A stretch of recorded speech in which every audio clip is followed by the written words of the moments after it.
अस्सलाम वालेकुम। Lecture number 31 anatomy और फिजियोलॉजी। प्रीवियस लेक्चर के अंदर हम लोगों ने स्किन को स्टार्ट किया हुआ था, जिसमें हम लोगों ने स्किन के सारे स्ट्रक्चर को पढ़ा था, उसकी अपर एपिडर्मिस को पढ़ा था, इनर डर्मिस को पढ़ा था। उसके बाद हमने फंक्शंस को स्किन के डिस्कस किया था कि स्किन का एब्जॉर्प्टिव फंक्शन होता है, एक्सक्रीटरी फंक्शन होता है, इसके अलावा सिंथेटिक फंक्शन होता है, सेंसरी फंक्शन होता है, प्रोटेक्टिव फंक्शन होता है, काफ़ी फंक्शंस देता है। इसके नेक्स्ट आगे हम लोगों ने कंटिन्यू करना है पेज नंबर 95 पे टेम्परेचर रेगुलेशन बाय स्किन के स्किन जो सा है बॉडी का टेम्परेचर कैसे रेगुलेट करता है, बॉडी की टेम्परेचर की रेगुलेशन में कैसे मदद देती है स्किन। ठीक है, तो पेज नंबर 95 पे temperature regulation by skin.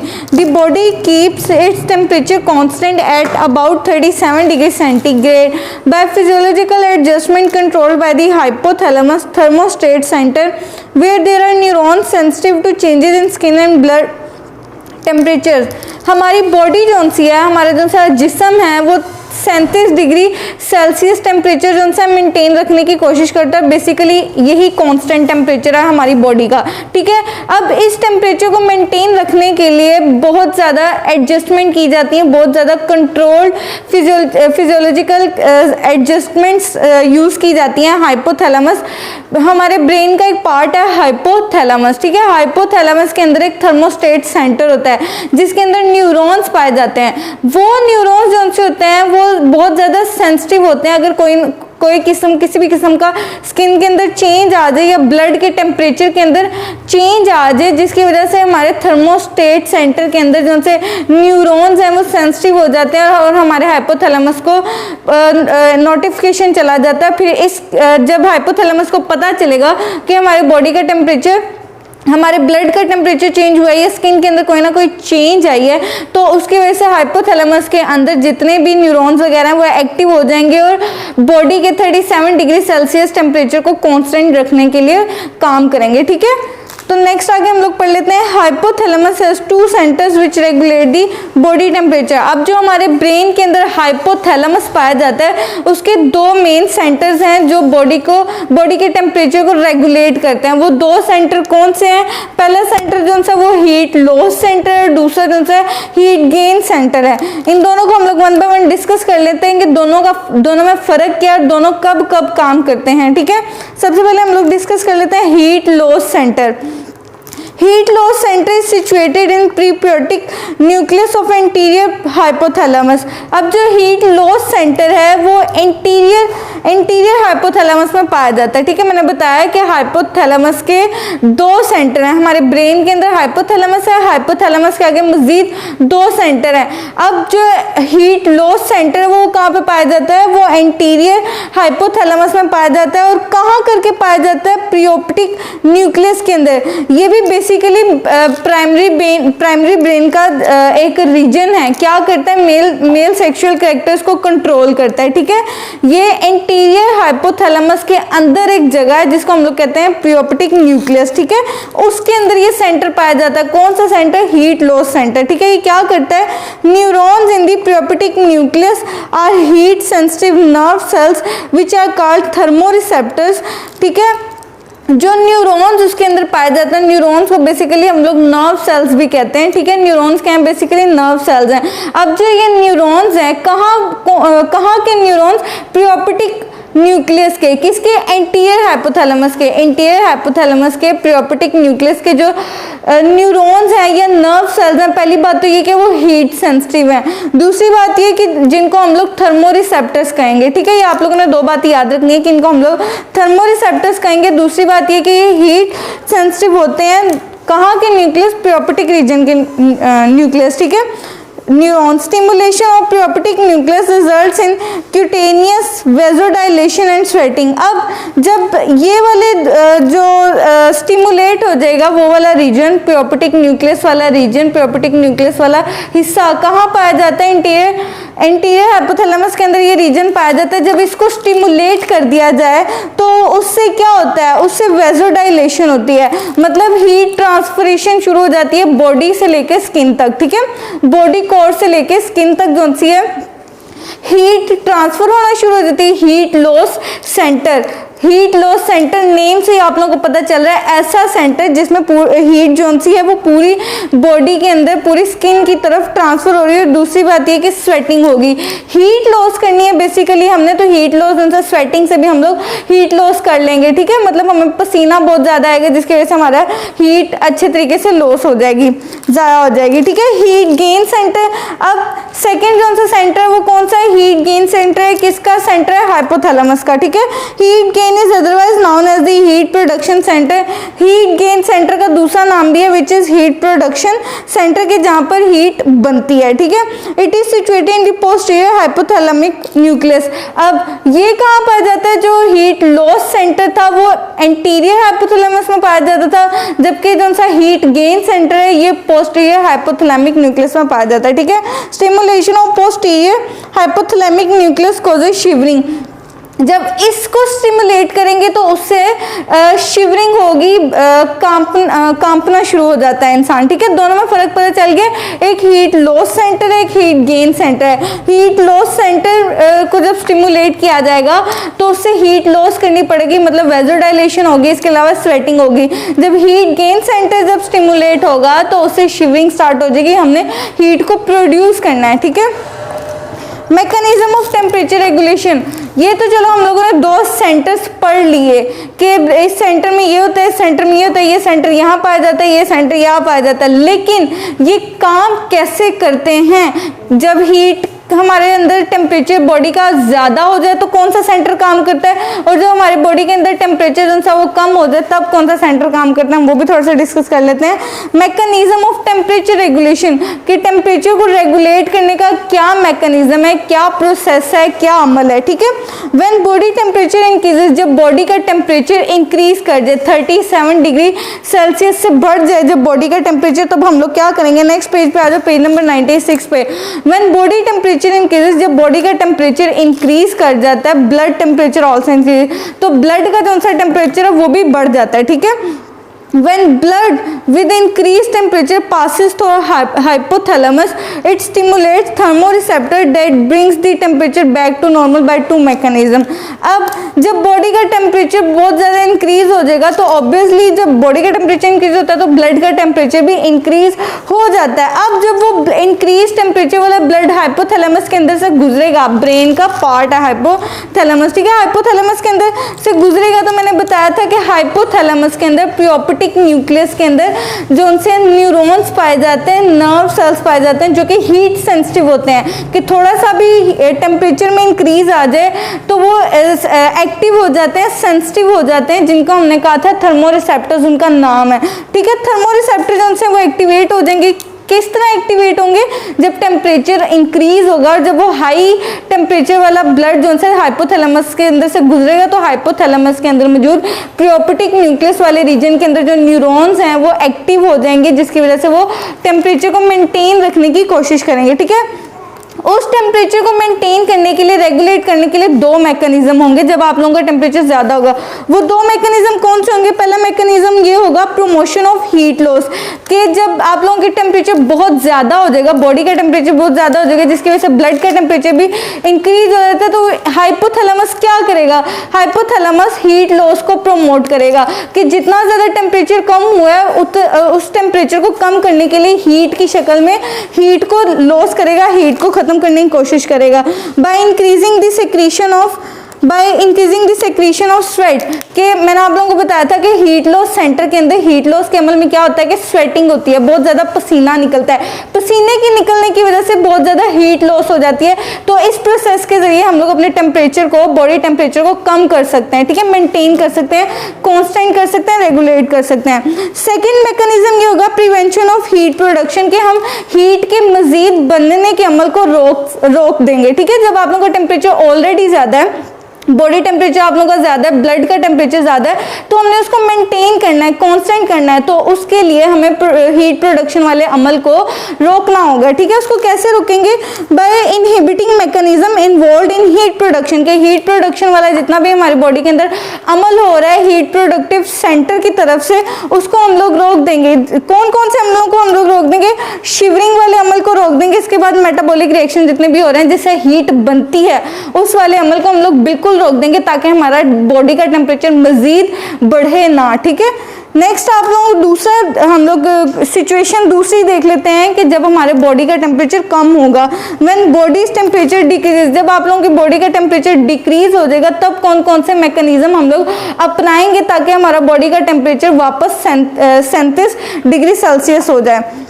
When the body temperature decreases, it is brought back to the normal by the two mechanism। जब बॉडी का टेम्परेचर कम हो जाए तो वो दो तरीकों से वापस नॉर्मल किया जा सकता है, 37 डिग्री सेंटीग्रेड पर वापस नॉर्मल किया जा सकता है। वो दो तरीके कौन से हैं? पहला तरीका ये प्रिवेंशन ऑफ हीट लॉस, उलट हो जाएगा, जो ऊपर वाले दो मैकेनिज्म थे वो नीचे जाके उल्ट हो जाएंगे। जब बॉडी का टेम्परेचर कम होगा तब वो दो मैकेनिज्म उल्ट हो जाएंगे, और जब बॉडी का टेम्परेचर इंक्रीज होगा तो वो मैकेनिज्म जो से हैं हीट लॉस वाले से उल्ट हो जाएंगे, ठीक है। प्रिवेंशन ऑफ हीट लॉस, जब आप लोगों की बॉडी का टेम्परेचर बहुत ज़्यादा कम हो जाएगा तो हम लोग हीट लॉस को प्रिवेंट कर देंगे, हीट लॉस वाले अमल को रोक देंगे ताकि मजीद और हमारे जिस्म का, हमारी बॉडी का टेम्परेचर मजीद ना ज़ाया हो और मजीद और कम ना हो, ठीक है। उससे क्या होगा, जब हम लोग हीट लॉस के अमल को रोक देंगे तो उससे हमारी बॉडी के अंदर स्वेटिंग नहीं होगी, ठीक है। By decrease in the blood flow to skin and to the heat loss is prevented, कि जो जितनी भी हीट आप लोगों की बॉडी के अंदर से रिलीज हो रही है उसको हम लोग बिल्कुल रोक देंगे। और हीट को वापस मेंटेन करने के लिए हम लोग क्या करेंगे, प्रमोशन ऑफ हीट प्रोडक्शन, कि हम लोग ज़्यादा से ज़्यादा हीट बनाएंगे ताकि बॉडी की जितनी भी हीट जो कम हुई है उसको वापस कांस्टेंट की जा सके। By increase metabolic reactions and shivering, के जितने मेटाबॉलिक रिएक्शंस हमारी बॉडी के अंदर हो रहे हैं उनको इंक्रीज कर देंगे, मेटाबॉलिक रिएक्शन से हीट बनेगी जिसकी वजह से हमारी बॉडी को थोड़ा सा टेम्परेचर मिलेगा और वो डिक्रीज टेम्परेचर से नॉर्मल टेम्परेचर की तरफ राउंड हो जाएगा, ठीक है। नेक्स्ट पेज पे आ जाओ, पेज नंबर 97 पे हम लोग बिल्कुल एक नया टॉपिक स्टार्ट करने लगे हैं विच इज डाइजेस्टिव सिस्टम, ठीक है। ये आप लोग 9th में पढ़ चुके हो, 10th में पढ़ चुके हो, फर्स्ट ईयर में, सेकेंड ईयर में, हर किसी को डाइजेस्टिव सिस्टम का पता होता है। पेज नंबर 97 पे हम लोग एक बार रीड कर लेते हैं digestive system. The digestive system is the collective name used to describe the alimentary canal, some accessory organs and a variety of digestive processes which take place at different levels in the canal to prepare food eaten in the diet for absorption. Digestive system एक ऐसा अमल है, एक name ऐसा है जिसको मजमूई तौर पर इस्तेमाल किया जाता है किस किस के लिए। पहली बात तो ये कि जितने भी रास्ता है, खुराक का जितना भी रास्ता है उसको बयान करने के लिए, जितने भी ऑर्गन्स उस रास्ते में मदद कर रहे हैं खुराक को तोड़ने के लिए, उनको डिस्क्राइब करने के लिए, और जितने भी डाइजेस्टिव प्रोसेसेस हो रहे हैं, जितने भी डाइजेस्टिव अमल हो रहे हैं उनको एक्सप्रेस करने के लिए, उनको डिस्क्राइब करने के लिए एक सिस्टम है। उस सिस्टम को हम लोग क्या कहते हैं, डाइजेस्टिव सिस्टम है, ठीक है। डाइजेस्टिव सिस्टम में हम लोग सिर्फ ये नहीं कह सकते कि इसमें एलिमेंट्री कैनाल आती है, इसमें माउथ आता है, इसमें एनस आता है, ये नहीं कह सकते। हम लोग ये भी कहेंगे कि जितने भी साइड ऑर्गन्स हैं लाइक पेनक्रियाज वगैरह, लीवर वगैरह, जितने भी ऑर्गन्स हैं उनकी सेक्रीशन आ रही है, उससे भी डाइजेस्टिव प्रोसेस में बहुत ज़्यादा मदद मिल रही है। इसके अलावा जितने भी हमारे पास ऑर्गन्स हैं, प्रोसेसेस हैं, ये सारे के सारे डाइजेस्टिव सिस्टम में इंक्लूडेड हैं, ठीक है। डाइजेस्टिव सिस्टम में डाइजेस्टिव ट्रैक आता है, डाइजेस्टिव ऑर्गन्स आते हैं और डाइजेस्टिव प्रोसेसेस आते हैं। तीनों चीजें मिलकर क्या बनाती हैं, डाइजेस्टिव सिस्टम बनाती हैं। हम वन बाय वन तीनों चीजों को डिस्कस कर लेंगे, ठीक है। एक्टिविटीज ऑफ डाइजेस्टिव सिस्टम, के डाइजेस्टिव सिस्टम के अंदर कौन से मेन काम जो हैं वो सरंजाम दिए जाते हैं, ठीक है। Activities in the digestive system can be grouped under 5 main headings के। इन ये जो 5 मेन हेडिंग्स हैं ये आप लोगों ने एज इट इज हर हाल में याद करनी है। 5 तरीके आजमाए जाते हैं डाइजेस्टिव सिस्टम में, ठीक है। डाइजेस्टिव सिस्टम में ये 5 प्रोसेसेस होते हैं। वो कौन सा पहला प्रोसेस जो है, injection. This is the process of taking food into the alimentary canal या alimentary tract. Alimentary tract basically खुराक का रास्ता है, ठीक है। हम लोग आगे डिटेल में डिस्कस करेंगे, आप लोगों के नेक्स्ट पेज पे ये टॉपिक है, अभी हम लोग उसको डिस्कस करेंगे। लेकिन पहले हम प्रोसेस को डिस्कस कर लेते हैं। इंजेक्शन, इंजेक्शन एक ऐसा अमल है, इंजेक्शन डाइजेस्टिव सिस्टम का अमल है, ठीक है। इसमें क्या होता है, इसमें ऐसा अमल है, इंजेक्शन एक ऐसा अमल है जिसमें हम लोग अपनी खुराक को अपने मुंह के अंदर लेकर जाते हैं, ठीक है। एलिमेंट्री कैनाल के अंदर लेकर जाते हैं, खुराक को मुंह के अंदर डाल के यहाँ तक लेकर आना क्या अमल है, इंजेक्शन अमल है, ठीक है। This is the process of taking food into the alimentary canal. ये ऐसा अमल है जिसमें हम लोग अपने फूड को अपने अपनी खुराक को अपनी एलिमेंट्री कैनाल के अंदर लेकर जाते हैं, ठीक है। एलिमेंट्री कैनाल जो सी है वो माउथ से लेकर एनस तक होती है, ठीक है। प्रोपल्शन, प्रोपल्शन आप लोगों का सेकेंड जो सी एक्टिविटी है, सेकेंड प्रोसेस है। इसमें क्या होता है, this moves the contents along the alimentary canal track. Contents basically होता है जो भी फूड हम लोगों ने इनटेक की है, जो भी खुराक यहाँ से एलिमेंट्री कैनाल से गुजर रही है, ठीक है, उसको मूव करने का जितना भी अमल है कि इंजेक्शन तो है खुराक को मुंह के जरिए अंदर लेकर जाना, ठीक है, एलिमेंट्री कैनाल तक लेकर जाना। आगे एलिमेंट्री कैनाल, पूरी एलिमेंट्री कैनाल के अंदर खुराक की हरकत करवाना, एंड तक एनस तक लेकर जाना, ये अमल कौन सा है, ये प्रोपल्शन वाला अमल है। आगे हम लोग थर्ड डिस्कस कर लेते हैं, digestion. This consist of mechanical breakdown of food by chewing, chemical digestion of food by enzymes of the digestive system. आगे हम लोग डाइजेशन वाले प्रोसेस को देख लेते हैं। ये एक ऐसा प्रोसेस है जिसके अंदर उनसे फूड की ब्रेकडाउन की जाती है, खुराक की तोड़फोड़ की जाती है, या तो दांतों से च्यूइंग करने से, ठीक है, दांतों को चबाने से खुराक को तोड़ा जाता है, या फिर केमिकल डाइजेशन की जाती है, केमिकल्स को यूज करके। एंजाइम्स जितने भी हैं हमारी ट्रैक के अंदर जितने भी एंजाइम्स हैं उनकी मदद से खुराक को तोड़ना किस अमल में आता है, डाइजेशन वाले अमल में आता है।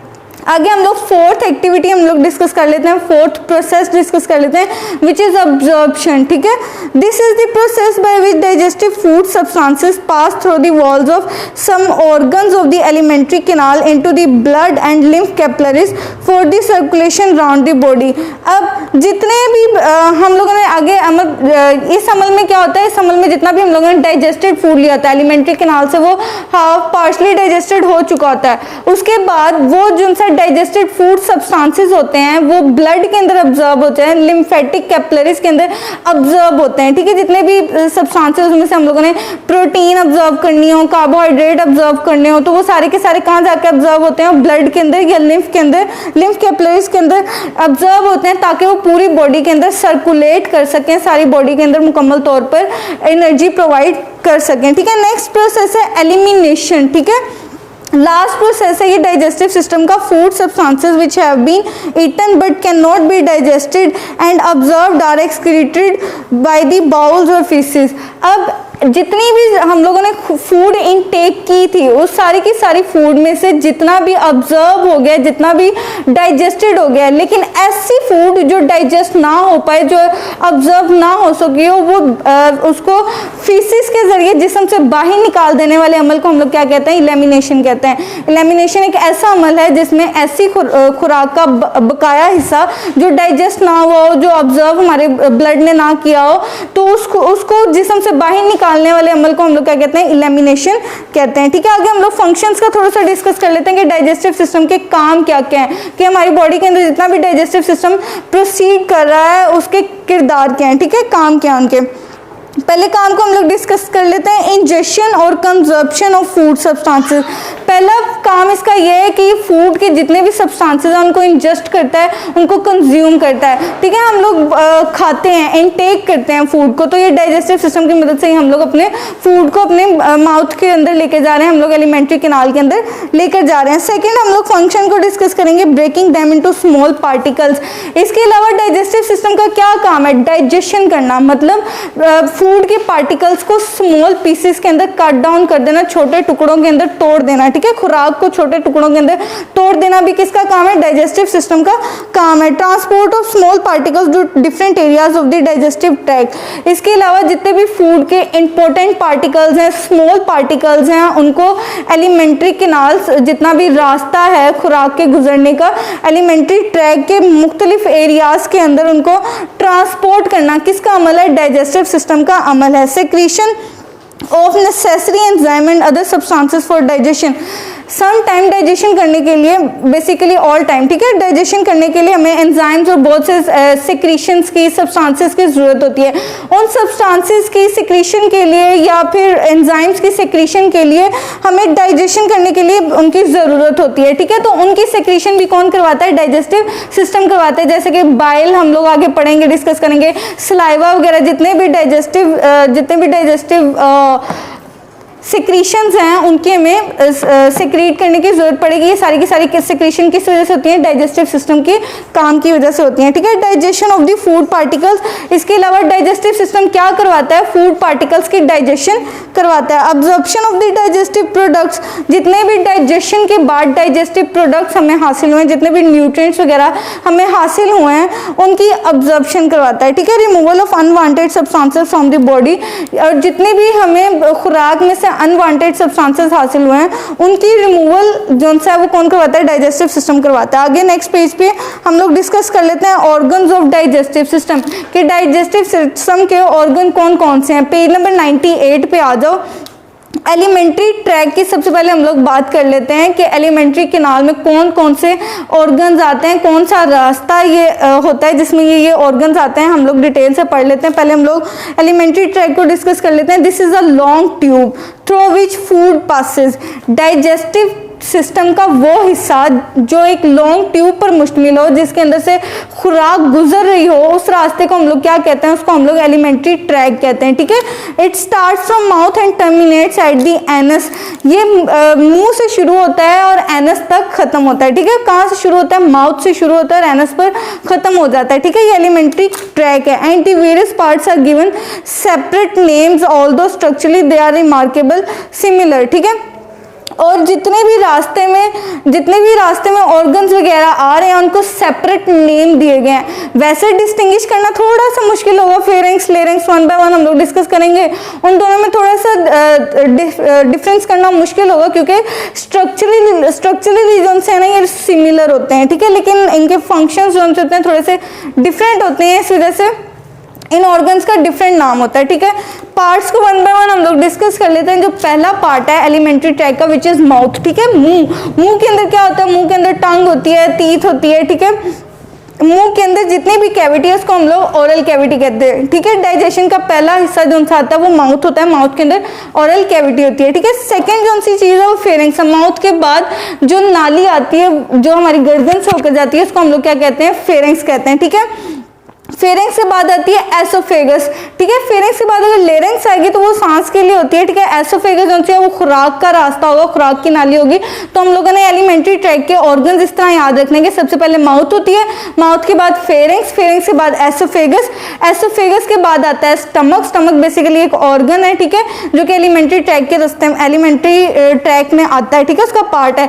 उसके बाद स्टमक के बाद आती है स्मॉल इंटेस्टाइन, स्मॉल इंटेस्टाइन के बाद लार्ज इंटेस्टाइन, लार्ज इंटेस्टाइन के बाद रेक्टम और फिर एनल कैनाल, ठीक है। ये नेम एज इट इज आप लोगों ने वन बाय वन याद करने हैं, ठीक है। सबसे पहले आप लोग ये 8 के 8 नेम्स आप लोगों ने याद रखने के एलिमेंट्री ट्रैक में खुराक किस किस जगह से वन बाय वन गुजरती है। खुराक सबसे पहले माउथ के अंदर इंजेस्ट होती है, उसके बाद माउथ के बाद खुराक जो सी फेरिंग्स के अंदर से गुजरती है, फेरिंग्स के बाद वो एसोफेगस में चल जाती है, एसोफेगस से होते हुए स्टमक में, स्टमक के बाद फिर स्मॉल इंटेस्टाइन, लार्ज इंटेस्टाइन, फिर रेक्टम और फिर एनल कैनाल से एलिमिनेट हो जाती है, एलिमिनेशन का प्रोसेस होना शुरू हो जाता है, ठीक है। एसेसरी डाइजेस्टिव सिस्टम ऑर्गन्स की हम लोग बात कर लेते हैं कि जो उनसे डाइजेस्टिव सिस्टम के ऑर्गन्स जो से बहुत ज़रूरी होते हैं डाइजेशन करने के लिए, वो कौन कौन से हैं, ठीक है। Accessory digestive organs are those which help primary digestive organs in the process of digestion. Accessory digestive organs ऐसे ऑर्गन्स हैं जो डाइजेशन के अमल को करने में मदद देते हैं, ठीक है। दे कंसिस्ट ऑफ, वो कौन कौन से होते हैं, सबसे पहले तो टीथ, जैसे हम लोग खुराक को मुंह में डाल रहे हैं तो हमें च्यूइंग का अमल करना पड़ेगा उस खुराक को तोड़ने के लिए, रोटी को तोड़ने के लिए, ब्रेड को तोड़ने के लिए, ठीक है। उसको तोड़ने के लिए हमारे दांतों का होना बहुत जरूरी है। उसके बाद सेकंड जो सी चीज़ है वो है टंग, जुबान का होना बहुत जरूरी है। जुबान खुराक के लिए, डाइजेशन के लिए इस तरह जरूरी है कि जो सी जुबान है, जब दांत हमारी खुराक को तोड़ लेते हैं तो जुबान ही पीछे की तरफ हमारी खुराक को धकेलती है, एलिमेंट्री ट्रैक के फेरिंग्स की तरफ खींच कर लेकर जाती है, कौन, जुबान, ठीक है। जुबान का इस तरह डाइजेस्टिव सिस्टम के अंदर होना जरूरी है। इसके बाद सलेवरी ग्लैंड्स, सलेवरी ग्लैंड्स हैं, ये भी हमारे माउथ के अंदर पाए जाते हैं, ओरल कैविटी के अंदर पाए जाते हैं। इनका क्या काम होता है, इनका काम सलाइवा प्रोड्यूस करना होता है, थूक बनाना होता है, खुराक को नरम करने के लिए, उसका बोलस बनाने के लिए स्लाइवा की प्रोडक्शन बहुत ज़्यादा ज़रूरी है, थूक बनाना बहुत ज़्यादा ज़रूरी है। उसके बाद है pancreas, liver and gall bladder, ये तीनों जो से ऑर्गन्स हैं इनकी भी सेक्रीशन की बहुत ज़्यादा ज़रूरत होती है। पेनक्रियाटिक जूस जो सा होता है डाइजेशन में बहुत ज़्यादा अहम किरदार अदा करता है। इसके बाद लीवर से जो सा है वो बाइल सेक्रीट होता है, उसका होना बहुत ज़्यादा ज़रूरी है। इसके बाद गॉल ब्लैडर से गैस्ट्रिक जूस वगैरह रिलीज होता है। इन सब की सेक्रीशन से भी डाइजेशन का प्रोसेस प्रोसीड करना बहुत ज़्यादा ज़रूरी है। ठीक है, तो आज का लेक्चर इतना ही है। कल हम इन सब जूसेस की कंपोजिशन पढ़ेंगे, इनके फंक्शंस वगैरह को डिटेल में पढ़ेंगे। अगर आप लोगों को समझ ना आई हो तो क्वेश्चन जरूर कीजिएगा। अल्लाह हाफिज़।